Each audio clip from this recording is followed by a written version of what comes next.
Goldfields recently made the decision to unbundle some of its South African assets into a separate listed vehicle to be called Sibanye Gold.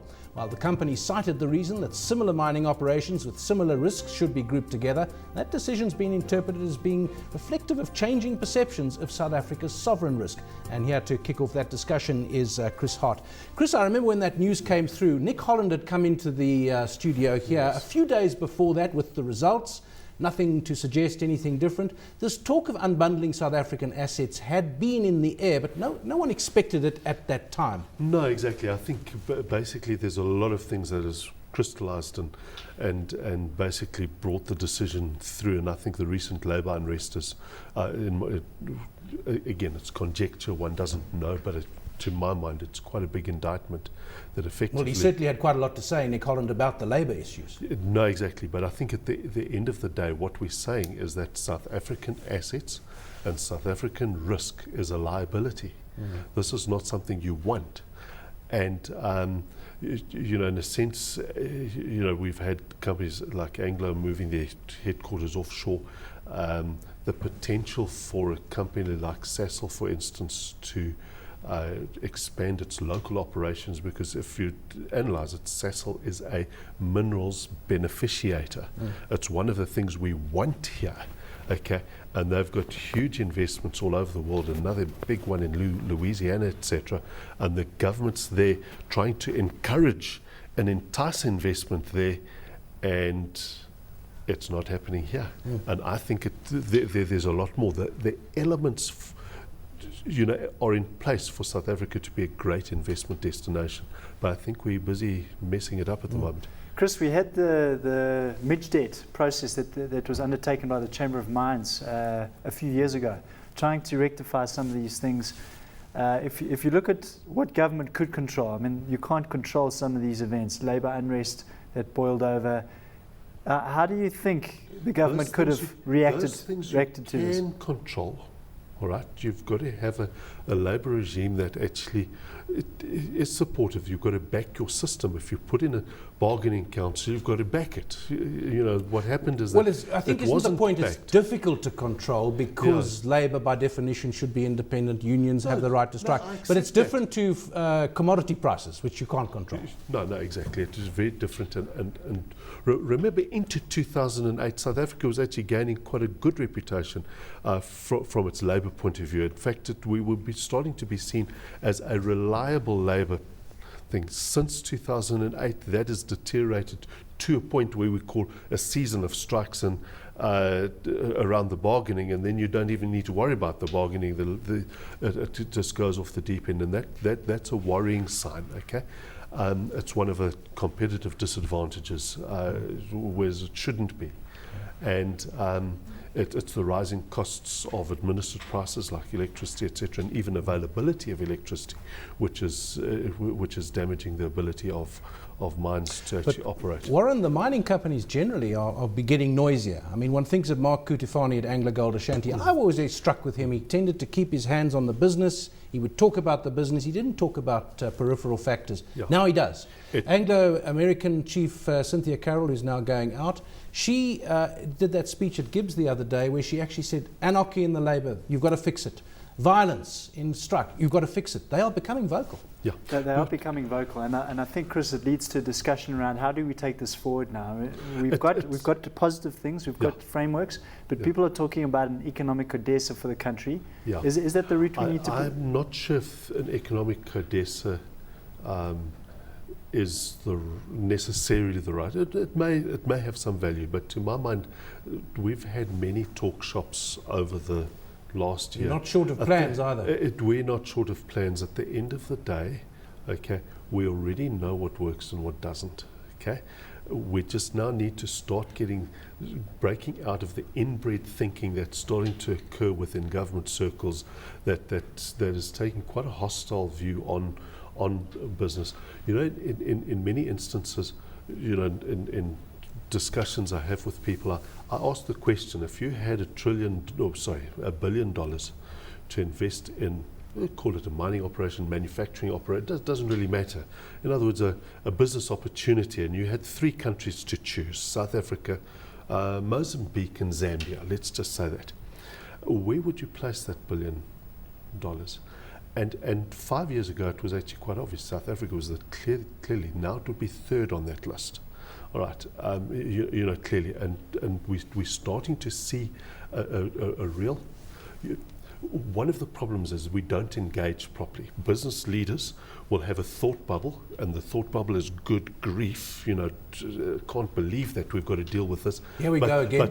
But the words will say we support the initiatives and all the rest of it, and that sort of thing. And it's no wonder that we're building up cash balances, and the business strategies is how do you apply those the cash balances? It's to try and get a critical mass of operations outside South Africa, and that surely can't be the right way to actually build an economy which needs a massive expansion of jobs, and those jobs will come through private sector expansion. Nothing will, no sustainable jobs will come through the government's. What about the other sector. gold companies? Anglo Gold Ashanti, the others, are they also going to do this? Harmony's got more exposed here. I don't think we need to look at companies specifically. I think we just need to look at the industry.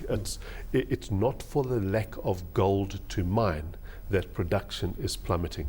It's just not worth trying to keep a marginal shaft going in the hope, okay, you can turn it around, etc. It's just easier to shut it rather than apply additional capital to try and keep it going. And so South Africa is one of those countries that has got a gold mining industry that, for instance, could be a 100-year industry left, or it's just got 5 years left. It's and that's what Nick Holland said. The decisions, he said 5 years. You've got to sort things out. It's the decisions we have taken now that South Africa missed out on the minerals boom, and what you're seeing at the moment, if you just take politics out of it, you're seeing the sectors that produce value, that's mining, manufacturing, agriculture, is either in static or in decline, right?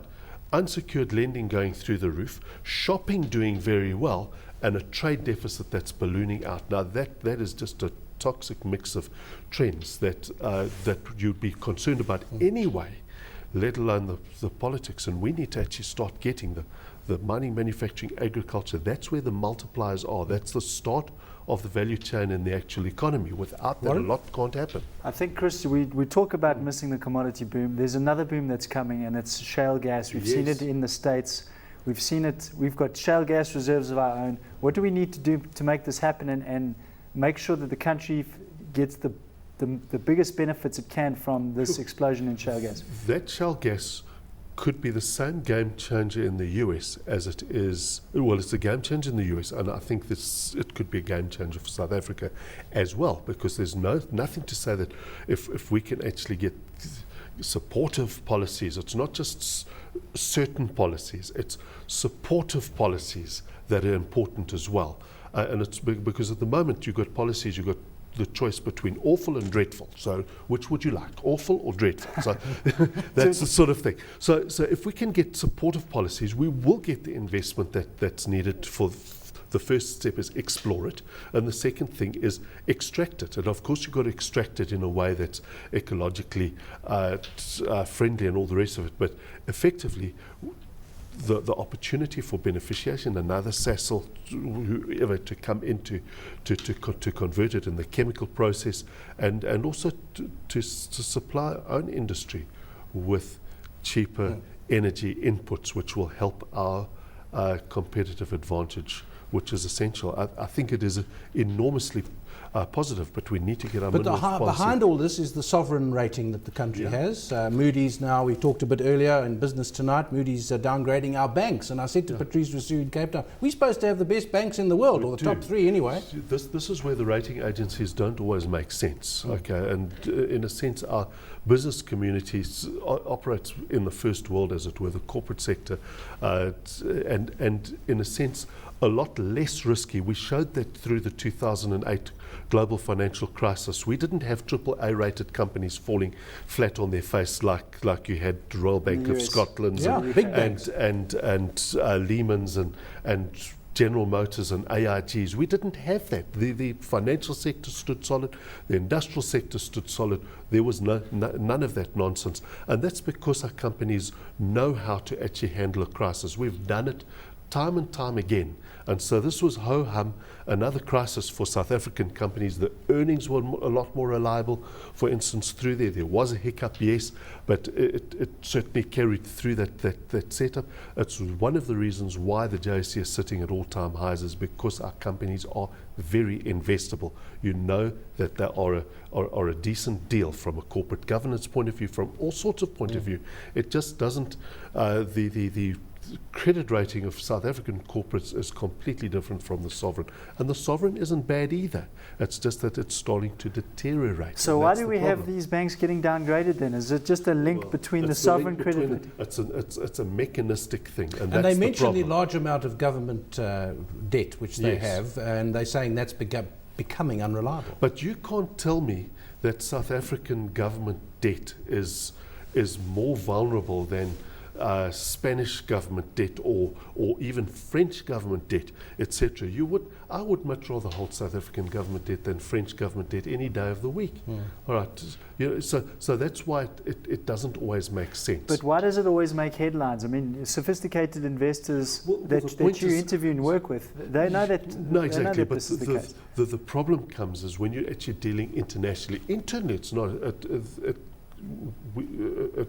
doesn't matter a jot.